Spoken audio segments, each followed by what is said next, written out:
భక్తి టీవీ ప్రేక్షకులకు నమస్కారం. రుద్రాక్షలు సందేహాలు కార్యక్రమానికి స్వాగతం. ఈనాటి మన కార్యక్రమంలో మనతో పాటు ఉన్నారు ప్రముఖ రుద్రాక్ష నిపుణులు, వేదగణిత శాస్త్రవేత్త, ఎన్నో జాతీయ అంతర్జాతీయ ఉలగహిత డాక్టర్ పాండురంగారావు గారు. ఇక ప్రేక్షకులందరికీ కూడా మాఘ పౌర్ణమి శుభాకాంక్షలతో కార్యక్రమాన్ని మొదలు పెడదాం. ఓం నమ శివాయ గురుగారు. ఓం నమ శివాయ. మాఘ పౌర్ణమి శుభాకాంక్షలు మీకు కూడా. అందరికీ కూడా. అందరూ నదీ స్నానాలు, అది ఇది తీర్థయాత్రలు, పుణ్య అంటే అన్నదానాలు, ఇవన్నీ అడావుడు అంతా ఉంటుంది. మాఘ పౌర్ణిమ, అలాగే కార్తీకం, వైశాఖం, ఈ మూడు విపరీతమైనటువంటి మూడు ఇంపార్టెంట్. అందులో ఈ మహామాఘి అంటాం. లేదా అన్ని చోట్ల మనం మాఘి అంటాం, మహామాఘి అని మనం ఉంటాం. విశేషమైనటువంటి పౌర్ణమి. సో మాఘ పౌర్ణమి, మాఘమాసం అంతా కూడా. ఈ మాఘమాసం ప్రతి తిథి ఒక గొప్పదే, ఒక్కొక్క పండగే, అంతా విలువైనదే. సో ఈ మాఘమాసం మరీ మంచిది. ఈరోజు పౌర్ణమి రోజు మరీ మంచిది. సో మెయిన్గా ఈ నదీ స్నానాలు, సముద్ర స్నానాలు అంటే వేకుజామున నిద్ర లేచి తర్వాత చేయడం. ఒక్క సూర్యోదయానికి ఒక్క నిమిషం ముందన్నా స్నానం చేయమంటారు. ఒక్క నిమిషం ముందు అంటే చేసి సూర్యుడిని చూడాలంటారు. సో రైట్, చిన్న కథ చెప్పుకోండి, కార్యక్రమంలోకి వెళ్దాం. సో ఒక భార్యాభర్తలు దంపతులు ఒక ఫంక్షన్కి వెళ్ళారు. ఫంక్షన్కి వెళ్ళి తిరుగు ప్రయాణం అయ్యారు. తిరుగు ప్రయాణంలో రిటర్న్ గిఫ్ట్లు ఇవ్వడం అలవాటు కదా. ఒక మంచి అది చలికాలం, ఇది ఇలాంటిదే చలికాలం. ఓ మంచి షాల్, కాశ్మీరీ షాల్, చాలా ఖరీదు. అందరికీ అది చలికాలం కాబట్టి నార్త్ ఇండియాలో జరిగినట్టు కార్యక్రమం. మనకంటే ఎక్కువ ఉంటుంది చలి. సో రిటర్న్ గిఫ్ట్స్ జనరల్గా ఇలాంటివే ఉంటాయి. ఓ మంచి షాల్ గిఫ్ట్ అందరికి, రిటర్న్ గిఫ్ట్ వచ్చిన వాళ్ళందరికీ తీసుకొని, ఈ దంపతులు కూడా తీసుకొని కార్లో అది వేసుకొని బ్యాక్ సీట్లో వేసుకొని వెళ్తుంటే ఒక ఫ్లైఓవర్ దాటిన తర్వాత కారు సడన్గా ఒక పక్కకు ఆపుతాడు భర్త. భార్య అడుగుద్ది, ఏమిటి కారు ఆపుతున్నావు ఇక్కడ? ఇప్పుడు ఇంటికి వెళ్ళిపోతున్నప్పుడు ఇంకెక్కడ ఆపొద్దు, వెళ్ళిపోదాం. ఇంకేం కొనడం కానీ రెస్టారెంట్లు కానీ ఇలాంటివి ఏం పెట్టుకోకు, దగ్గరకు వచ్చేసాం, వెళ్ళిపోదాం, ఇంటికి వెళ్ళాక చూసుకుందాం అంటే, అదేం కాదు, పక్కన ఒక పెద్ద ముసలాయన ఉన్నాడు, ఆ చలిలో ఒక్కడే పడుకొని ఉన్నాడు, అతనికేమో కప్పుకున్న వస్త్రం కూడా చిరిగిపోయింది, సరిగ్గా లేదు, అతని బట్టలు కూడా బాగలేవు, చలికి వణుకుతున్నాడు, మన దగ్గరేమో మంచి ఇది ఉంది, ఆ షాల్ అతనికి వేస్తే ఉపయోగపడుద్ది, మనకి అన్నీ ఉన్నాయి, మనకంటే నీకైనా పిచ్చా, అసలు ఏం మాట్లాడుతున్నావు? వాళ్ళు ఏదో ఖరీదైన షాల్ ఇస్తే మన ఇంటికి తీసుకెళ్ళమని ముష్టోళ్ళకి ఇమ్మని కాదు, వాడికి ఎలాగ వాడాలో కూడా తెలియదు, ఇంత ఖరీదైంది నువ్వు ఇస్తే ఆ ఖరీదైంది ఉపయోగించడం కూడా వాళ్ళకి రాదు, నాకేం చేస్తారు? వాడు అమ్ముకుంటాడు, అమ్ముకొని తాగడం ఇవన్నీ చేస్తారు, మందు తాగడం ఇవన్నీ చేస్తారు, లేనిపోని అన్నీ నువ్వు ఎక్స్ట్రాలకు అలవాటు చేసిన వాడు అవుతావు, ఏం అక్కర్లేదు పద అంటుంది. ఏం మాట్లాడినా తను ఏం పట్టించుకోకుండా ఈ ఒక్కసారి నా మాట విను, పెద్ద ఆయన చాలా ఇబ్బంది పడుతున్నాడు అని చెప్పేసి భార్య ఎన్ని చెప్పినా వినకుండా ఆ షాలు ఆపి తనకి ఇస్తాడు. ఇస్తే కృతజ్ఞతగా ఆ ముసలాయన నమస్కారం పెడతాడు. సరే అయిపోయింది, అది ఇచ్చేసి వెళ్ళిపోతారు. వెళ్ళిపోయిన తర్వాత మళ్ళీ ఓ 2 రోజులు పోయిన తర్వాత అదే దారమ్మట వీళ్ళిద్దరూ మళ్ళీ వస్తుంటారు. ఫ్లైఓవర్ దిగుతుండగా మళ్ళీ భార్య చెప్పుద్ది, నువ్వు నిన్న పెద్ద పోజులు ఇచ్చి వాడు ఎవడికో ముసలాడికి ఇచ్చావు కదా, ఒక్కసారి అక్కడ ఆపు, ఇప్పుడు అక్కడే ఉంటాడు వాడు, అది ఈ పాటికి అమ్మేసుకొని మందు తాగేసి ఉంటాడు అంటే, అన్నీ అంత తేలిగ్గా మాట్లాడొద్దు అంటాడు. ఇంతకంటే ఏముంటుంది, అనర్హులకి ఇస్తే అలాగే ఉంటుంది. అంత ఖరీదైన వాళ్ళు ఎప్పుడైనా వాడారా, వాళ్ళకి ఏమైనా తెలుసా? నువ్వు ఇస్తే ఏమవుతుంది, దాని పరిణామం తెలియక ఇచ్చావా, నువ్వు వెచ్చికిచ్చావు, హెచ్చుల కోసం, ఏదో నువ్వే ఏదో పెద్ద ఇదిగా పోజు పెట్టావు, పద అక్కడికి కావాలని చూపిస్తాడు. నిజంగా ముసలాయన అక్కడ ఉంటాడు, అక్కడే ఉంటే కారు అక్కడ ఆపుతాడు. నీకు తెలుస్తుంది పద, మొత్తం దిగిపోద్ది నీకు. అక్కడ తీసుకువెళ్ళిన తర్వాత ముసలాయన అక్కడ ఉంటే అడుగుద్ది, ఏది నీకు నేను ఇచ్చిన చాలు? లేదు అక్కడ. అమ్మేశావా? అదిగో అమ్మేశాడు. ఏం చేసావు, ఏం ఉపయోగం? నిన్న ఇచ్చావు, వాళ్ళకి లేదు, 2 రోజులు అయింది, అది లేదు. అందుకని అది మన ఇంట్లో ఉంటే ఉపయోగపడేది, అపాత్రదానం ఎప్పుడు మంచిది కాదు అని చెప్తుంటే తిడుతూ ఉంటే పెద్ద ఆయన ముసలాయన అంటాడు, అమ్మ అనవసరంగా అనకండి అమ్మ, మీరు మాట్లాడడం ఆపితే నేను విషయం చెప్తాను అంటే, ఏమిటి అడుగుతాడు తను. భర్త అడుగుతాడు, ఏమిటి అంటే, కొంచెం ఇటు రండి, రోడ్డుకి అవతల పక్క అని నడవలేక కష్టంగా వెళ్ళి తీసుకెళ్ళి చూపిస్తే ఒక ముసలమ్మ, ఒక కాలు లేదు, తను నడవడం కష్టం, వయసు అయిపోయింది, ఒంటి మీద వస్త్రాలు సరిగ్గా లేవు, కదలలేని పరిస్థితి, కప్పుకోవడానికి ఏమీ లేదు, ఎవరు భిక్షం కూడా వేయట్లేదు, తను అడగట్లేదని, దీనమైన పరిస్థితిలో ఉంది. నాకంటే ఇది తనకు బాగా ఉపయోగపడుతుంది, నేను ఏదో రకంగా కప్పుకోగలను, నా దగ్గర ఉన్నవి, లేకపోతే గట్టిగా ఎవరినైనా ముష్టడికి తెచ్చుకోగలను, ఉన్న దాంట్లో సరిపెట్టుకోగలను. మరీ హీనమైన దీనమైన పరిస్థితుల్లో తనకంటే హీనం. ఆ పరిస్థితుల్లో ఉంది. కాబట్టి చూస్తూ చూస్తూ నేను అలా వదిలేలేను అని చెప్పేసి తనకి ఇచ్చాను. తన దగ్గర ఉంది, హ్యాపీగా వెచ్చగా పడుకుంది. మీ కృప, మీ కరుణ, మీ దానగుణం తనకి చక్కగా ఉపయోగపడింది. ఎంత వెచ్చగానో కమ్మగా పడుకుంది. ఒక్కసారి ఇద్దరు కళ్ళమ్మట నీళ్ళు వచ్చాయి. అరే ఎంత మాట్లాడినావు అనవసరంగా.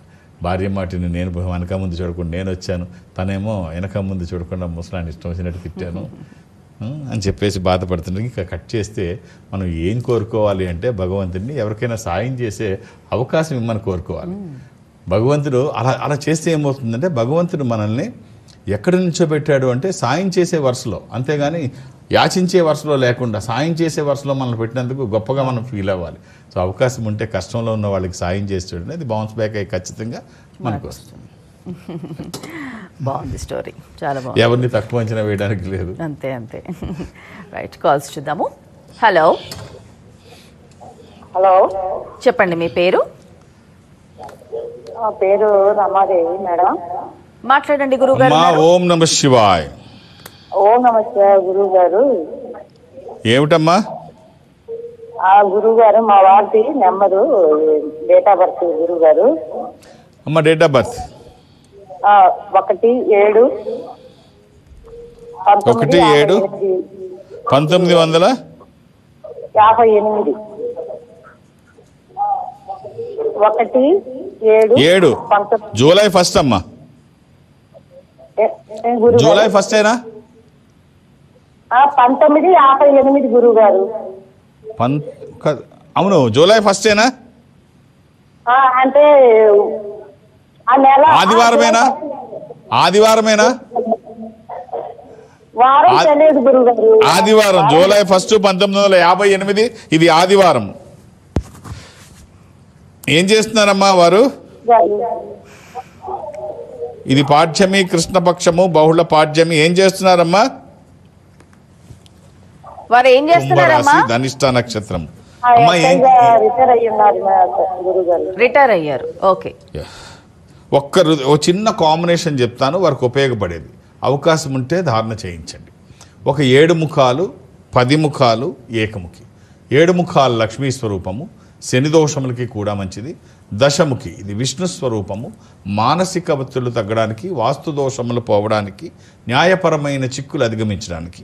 ఏకముఖి రుద్రస్వరూపము, అపమృత్యు బాధలు లేకుండా.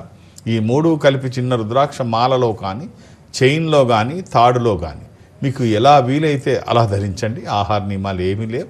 ఇవి 3 కుదరకపోతే ఏదైనా 1, 3 కుదిరితే మాత్రం చాలా బాగుంటుంది. ఓకే, మరో కాల్ చూద్దాం. హలో, చెప్పండి మీ పేరు. ఒలి అండి, గుంటూరు నుంచి. మాట్లాడండి, గురుగారు ఉన్నారు. ఓం నమ శివాయ అండి. నమస్తే సార్, నేను ఒలి అండి, గుంటూరు నుంచి. వలీ గారు సార్, చెప్పండి. డేట్ ఆఫ్ బర్త్ చెప్తాను సార్. చెప్పండి. 8/11 నెల 8/11 96. 1996. వలీ గారు ఇది ఎవరిదండి? అబ్బాయిదండి, డ్రైవరు. శుక్రవారం పుట్టినట్టు తెలుసా అండి అబ్బాయి? లేదండి, ఐడియా లేదండి. గుర్తులేదా?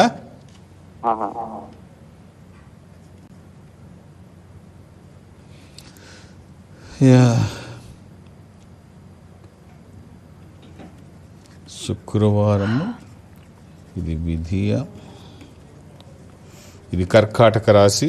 ఈ అబ్బాయికి మీరు ఇవ్వాల్సిన రుద్రాక్ష ద్వాదశముఖి, 12 ముఖములు కలిగిన ఈ రుద్రాక్ష ద్వాదశ ఆదిత్య స్వరూపము, అంటే సూర్య స్వరూపం. ఉన్నతమైన స్థితి కోసము, అనారోగ్య సమస్యలు లేకుండా బ్రైట్ ఫ్యూచర్ కోసం ఈ ఒక్క రుద్రాక్ష వలిగారు అవకాశం ఉంటే ధారణ చేయించండి.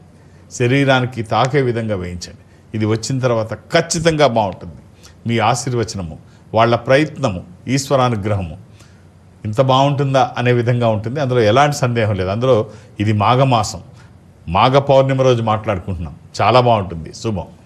ఓకే గురుగారు. క్యాంప్స్ గురుగారు ఈ వారం రేపే విజయవాడ. రేపే. రేపే. సో ఈ అడావుడిలో ఇక్కడి నుంచి అక్కడికి వెళ్ళడం ఈ మాఘమాసం. అవును. సో అప్పుడప్పుడు తప్పదు, అక్కడికి కూడా వెళ్ళాలి కదా. మాఘమాసం కార్తీక మాసం మిస్ అయ్యే సమస్య లేదు. అన్ని చోట్లకి వెళ్ళడానికి ప్రయత్నం చేస్తాను కానీ ఎంతవరకు ఓకే. రేపైతే విజయవాడలో ఉంటాను, కొన్ని గంటలు ఉంటాను. ఒక్కొక్క పేరు మీరు నమోదు చేయించండి. వేరు వేరు ఫోన్లోంచి వేరు వేరు పేర్లతో నమోదు చేయించకండి. అక్కడికి వస్తే ఖచ్చితంగా తెలుస్తుంది. మీరు కలిసి కూర్చోవడం, కలిసి మాట్లాడడం ఏదో రకంగా తెలుస్తూ ఉంటుంది. అక్కడ వాచ్ చేస్తుంటారు అది. సో అప్పుడు మొదటి పేరు కూడా తీసేస్తారు. అది చాలా ఇబ్బంది. మీరు అక్కడ వరకు వచ్చి వెనక్కి వెళ్ళిపోతే. సో అలా జరగడానికి వీల్లేదు. అర్థం చేసుకొని సహకరించండి. ఒక్కొక్క పేరే నమోదు చేయించండి. ఇది ఏమి ఎమర్జెన్సీ కాదు. అవసరమైతే మళ్ళీ నేను వచ్చినప్పుడు కలవచ్చు. కొత్త వాళ్ళకి, దూరం నుంచి వచ్చిన వాళ్ళకి అవకాశం ఇవ్వండి. అర్థం చేసుకొని సహకరించండి. 2-3 పేర్లు అయితే నమోదు చేయించకండి. ఇక హైదరాబాద్లో నన్ను కలవడానికి నేను ఎవరికి అపాయింట్మెంట్స్ ఇవ్వను, ఏ రికమెండేషన్ తీసుకోను. ఇవేమీ అవసరం లేదు. నన్ను కలవడానికి నేను ఉన్నప్పుడు వస్తే చూసేస్తాను అంతే. ఇక దూర ప్రాంతాల నుంచి కూడా ఇక్కడ వరకు, హైదరాబాద్ వరకు రావాల్సిన అవసరం లేదు. ఈ సంస్థ ప్రపంచవ్యాప్తంగా ఉంటుంది. నేను దక్షిణ భారతదేశం అటెండ్ అవుతాను. సౌత్ ఇండియాలో మీరు ఈ సంస్థకి సౌత్ ఇండియాలో ఈ సంస్థకి దగ్గరగా ఎక్కడైనా ఉంటే మీరు అక్కడికి వెళితే మా వాళ్ళు నాతో మాట్లాడించే ప్రయత్నం చేస్తారు. అది చెన్నై కావచ్చు, బెంగళూరు, విశాఖపట్నం, విజయవాడ, తిరుపతి, రాజమండ్రి, శ్రీశైలం, వేములవాడ, కాళహస్తి, ఇలా ఏదైనా మీరు వెళితే నాతో మాట్లాడించే ప్రయత్నం వాళ్ళు చేస్తారు. మాట్లాడే ప్రయత్నం నేను చేస్తాను. ఆ విధంగా నాతో మాట్లాడినా, డైరెక్ట్గా హైదరాబాద్ వచ్చి నన్ను కలిసిన ఒక్క డేట్ ఆఫ్ బర్త్ చూసే అవకాశం ఉంటుంది. అర్థం చేసుకొని సహకరించండి. ఓకే, మరో కాల్ చూద్దాం. హలో. హలో, నమస్తే మేడం. నమస్కారం అండి. మీ పేరు? జంగం రెడ్డి మేడం. మాట్లాడండి గురుగారు. ఉన్నారు. ఏం పేరండి? జంగం రెడ్డి గురుగారు. నమస్తే అండి. ఓం నమ శివాయ. జంగం రెడ్డి. ఓం నమ శివాయ్. బాగున్నారా గురుగారు? నాకేమండి, ఫస్ట్ క్లాస్. ఓకే ఓకే గురుగారు. గురుగారు, నా డేట్ ఆఫ్ బర్త్ వచ్చేసి 19th February 1989. 19th February 1989.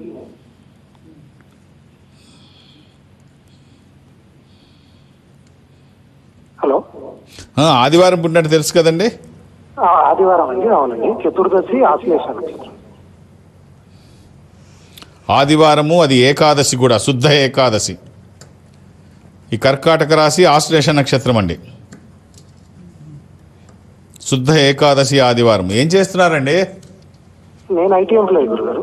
బాగుందా? కంఫర్ట్గా ఉందా జాబు? నడుస్తుంది గురుగారు. నడుస్తుంది గురుగారు. బాగానే ఉంది. అదేమిటండి బాగుందని చెప్పాలి? బాగానే ఉందండి. ఎస్, ఖచ్చితంగా కంప్లీట్ పాజిటివ్గానే ఉండండి. కంప్లీట్ పాజిటివ్ వెర్షన్లోనే ఉండండి. సో ఖచ్చితంగా అన్నీ బాగుంది. మనం ఎంత పాజిటివ్గా ఉంటే అంత బాగుంటుంది. నెగిటివ్గా ఉండడం వల్ల ఉపయోగం లేదు సరికదా, నష్టం ఉంటుంది. అలా అని ఓ డబ్బాలాగా ఉండక్కర్లేదు. చక్కగా మనల్ని మనం ప్రమోట్ చేసుకుంటూ, ఇప్పుడు నేను చూస్తున్నాను, నన్ను అడుగుతుంటారు ఎలా ఉన్నారని. నాకేంటి ఫస్ట్ క్లాస్ అంటాను. ఎక్కడ కూడా తగ్గి మాట్లాడను. మనల్ని మనం చెప్పుకోకపోతే ఎవడు చెప్పుకుంటాడు, మన గురించి ఎవడు మాట్లాడతాడు. సో కాబట్టి ముందు మన మీద మనకు నమ్మకం ఉంటే మనం చేసే ఫలితాలు బాగా వస్తాయి. సో పూర్తిగా పాజిటివ్గా ఉండండి. జాతకం కూడా చాలా బాగుంది. పిల్లలండి? హలో. ఒక అమ్మాయి ఉన్నది గురుగారు. రైట్. ఒక మంచి రుద్రాక్ష చెప్తాను, వీలైతే వేసుకోండి. ఒక ద్వాదశముఖి రుద్రాక్ష, దశముఖి, త్రయోదశి, ఈ 3 మీకు సంబంధించినవి. ద్వాదశి సూర్య స్వరూపము, దశముఖి విష్ణు స్వరూపము, త్రయోదశి ఇంద్ర రుద్రాక్ష, రూలింగ్ రుద్రాక్ష, కమాండింగ్ రుద్రాక్ష. అనుకున్నది సాధించడానికి, సంకల్పం సిద్ధించడానికి, కోర్కెల సాఫల్యం కోసం జాతకపరంగా అవసరమైంది కూడా త్రయోదశి. ఈ 3 మీకు ఏది వీలైతే అది ఒక్కటి వేసుకోండి. వచ్చిన తర్వాత ఖచ్చితంగా బాగుంటుంది. All the best. ఓకే, మరో కాల్ చూద్దాం. Hello. Hello. Hello sir. Hello madam. అమ్మా చెప్పండి, మీ పేరు? భాగ్యలక్ష్మి మేడం. మాట్లాడండి, గురువు గారు ఉన్నారు. అమ్మా, ఓం నమ శివాయ. ఓం నమ శివాయ స్వామి. ఏమిటమ్మా? బాబు గురించి అడగాలని స్వామి. ఇవ్వండి, డేట్ ఆఫ్ బర్త్ ఇవ్వండి. జనవరి 7, 2011 స్వామి. ఏం చదువుతున్నాడమ్మా అబ్బాయి ఇప్పుడు? 8th క్లాస్ స్వామి. బాగా చదువుతున్నాడా? దాని గురించి, బాబు గురించి ఆలోచన చేస్తూ మీకు. అయ్యో, ఏమైపోయింది 8th క్లాస్ లోపు? ఏమైందమ్మా? ఏది డల్లు కలడు చేయడు, మనసులు మారుకుంటా. ఏమన్నా చెప్తారేమో. రైట్. ఒక్క రుద్రాక్ష చెప్తానమ్మా, ఖచ్చితంగా చెప్తాను. ఒక అష్టముఖి రుద్రాక్ష, ఇది గణపతి స్వరూపము. విఘ్నాలు లేకుండా ముందుకు వెళ్ళడానికి, నిర్విఘ్నంగా అన్ని పనులు చేసుకోవడానికి, కెరీర్ కోసము, ఎడ్యుకేషన్ కోసము, ఇది వాక్కుకి సంబంధించి, నాలెడ్జ్కి సంబంధించి. ఈ ఒక్క రుద్రాక్ష వేసి చూడండి, ఖచ్చితంగా శరీరానికి తాకే విధంగా వేయండి, చాలా బాగుంటుంది. ఈ మాఘమాసంలో రుద్రాక్ష ధారణ చేయడం అది పూర్వజన్మ సుకృతం. All the best. ఓకే, ఇక పిల్లల సైకాలజీ గురించి అసలు ఏం చెప్తారు గురుగారు? ఈ మధ్య చూస్తూ ఉంటే అసలు చిన్న పిల్లల్లో క్షణికావేశాలు ఎక్కువైపోయాయి. చిన్న పెద్ద తన మన అనేది లేకుండా విచక్షణ రహితంగా నిన్న ఒకటి మాట్లాడుకున్నాం. నిన్న ఒక సంఘటన జరిగింది రీసెంట్, నిన్న కాదు మొన్న 2 రోజుల క్రితం సంఘటన జరిగింది సోమాజిగూడ ఖైరతాబాద్లోనే. ఓకే, మనవడు జనార్దన్ రావు గారి మనవడు, ఇండస్ట్రియలిస్ట్ జనార్దన్ రావు మనవడు, ఆయన వెస్ట్ గోదావరి కోవలి ఏలూరు పక్కన ఇక్కడ సోమాజిగూడలో ఇక్కడ జరిగింది ఈ సంఘటన. చాలా దురదృష్టకరమైంది. అంటే పిల్లల్ని ఏమనాలి, అట్లా ఏ మైండ్ సెట్లో వాళ్ళు ఉంటున్నారు, ఏ స్టేట్లో, ఏ మెంటల్ స్టేట్లో వాళ్ళు ఉంటున్నారని ప్రత్యేకించి చెప్పక్కర్లేదు. తాతగారిని ఆస్తి ఇవ్వలేదు, ఆయన ఎందుకు ఇవ్వలేదు, చెడలవాట్లకి బానిస అవుతున్నాడు, చెడలవాట్లు ఎక్కువైపోతున్నాయని చెప్పేసి కొంచెం టైం తీసుకుందాం అనుకునే లోపు ఇంత దుర్మార్గం. అంటే 73 కత్తిపోట్లు తాతను పొడిచాడంటే 70 ఎంత కసితో పొడిచాడు. అడ్డొచ్చిన తల్లిని కూడా 12 కత్తిపోట్లు పొడిచాడు. ఏ మెంటల్ స్టేట్లో వీళ్ళు ఉంటున్నారు. ఇక ఇలాంటి మానసిక స్థితిలో ఎవరున్నా అంతే కదా, తల్లి లేదు, తాత లేదు, ఎవరు అడ్డం వచ్చినా ఇక అంతే, డబ్బు కోసం. అంటే వాళ్ళు ఒక సైకిక్గా మారిపోతున్నారు, ఒక ట్రాన్స్లో ఉంటున్నారు, ఒక హిప్నాటిక్ ట్రాన్స్లో. ఆ మెంటల్ స్టేట్ ఏమిటంటే వీళ్ళ కంట్రోల్లో ఉండదు, అది ఎక్కడికో వెళ్ళిపోతుంది. వీళ్ళ ఆధీనంలో ఏముండదు, ఎవరి కంట్రోల్లో ఉండదు, ఎవరు దాన్ని కంట్రోల్ చేసే పరిస్థితిలో ఉండదు, అంత ఎక్స్ట్రీమ్కి వెళ్ళిపోతున్నారు. సో ఖచ్చితంగా ఈ పరిస్థితి చాలా ప్రమాదకరమైంది. అక్కడ వరకు అసలు పిల్లలు రాకుండా పెద్దవాళ్ళే మానిటరింగ్ చేస్తూ ఉండాలి, వాళ్ళని గమనిస్తూ ఉండాలి. ఇలా వీళ్ళు లేనిపోని అలవాట్లుగా అయిన తర్వాత ఇప్పుడు థర్డ్ మ్యాన్, తనలో మనవాడి గురించి తెలుసు, వాడు మా మనస్తత్వం గురించి తెలుసు, ప్రవర్తన గురించి తెలుసు.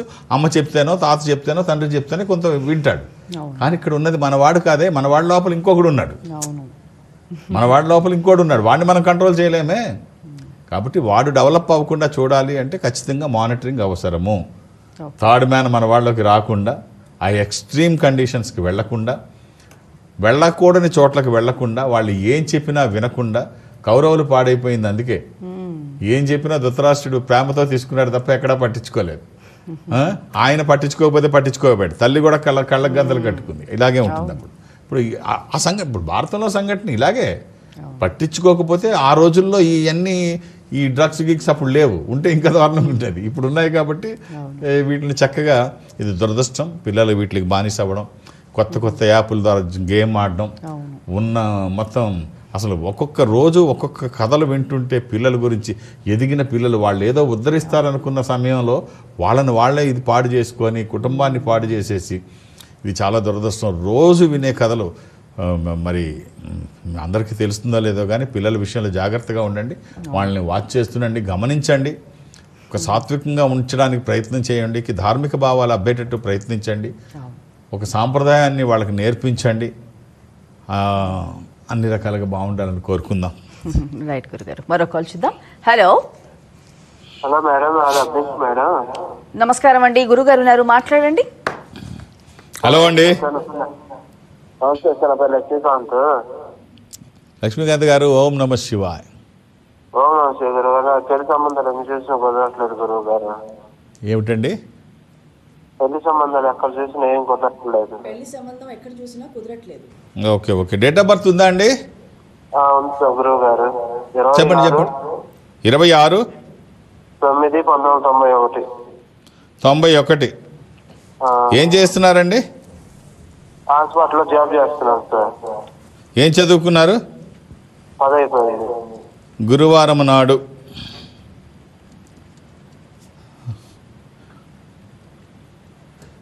అలాగే విధియ కృష్ణపక్షము పౌర్ణమి తర్వాత 2వ రోజు శుద్ధ విధియ. ఇది మీనరాశి, రేవతి నక్షత్రము.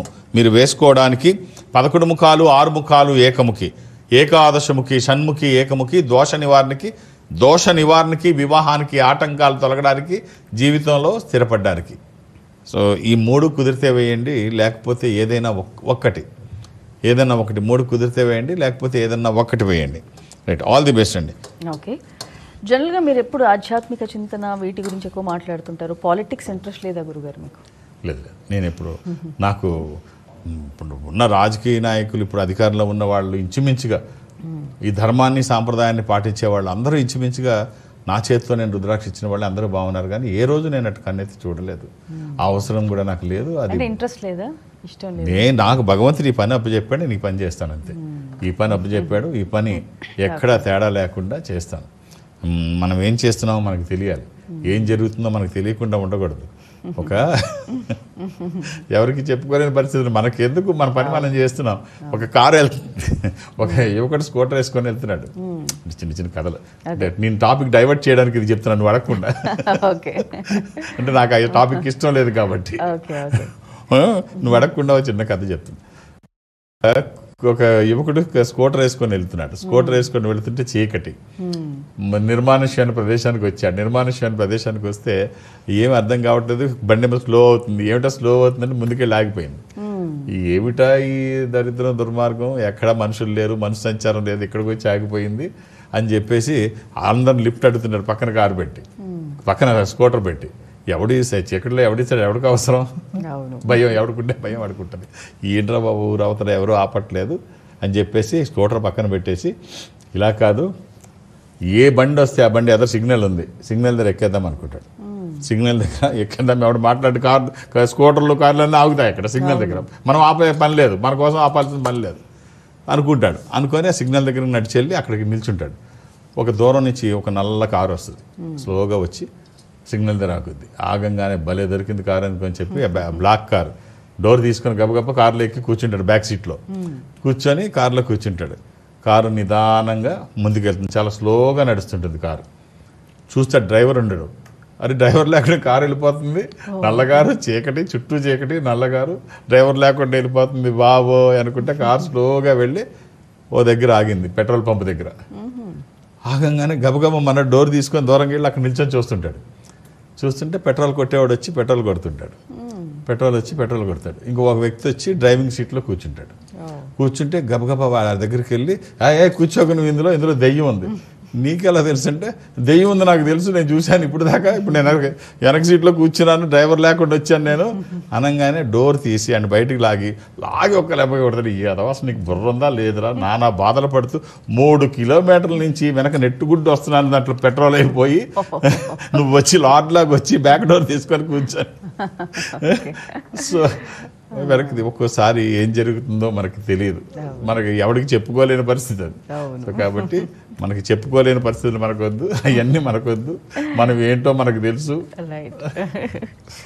అంటే కొన్ని అట్లా జరిగిపోతూ ఉంటాయి తెలియకుండానే. అర్థమైంది నాకు. రైట్ గురుగారు, ఈనాటి కార్యక్రమంలో చాలా మంచి విషయాలు అండ్ పిల్లలను ఉద్దేశించి చాలా చక్కగా వివరించారు. ధన్యవాదాలు. ఓం నమః శివాయ. వీక్షించారుగా, ఇది ఈనాటి రుద్రాక్షుల సందేహాలు కార్యక్రమం. మరి రేపు గురువారం, మరి విజయవాడలో గురుగారు అందుబాటులో ఉంటున్నారు కాబట్టి పేరు ఒక్కటే నమోదు చేసుకుని గురుగారిని కాంటాక్ట్ అవ్వచ్చు. ధన్యవాదాలు.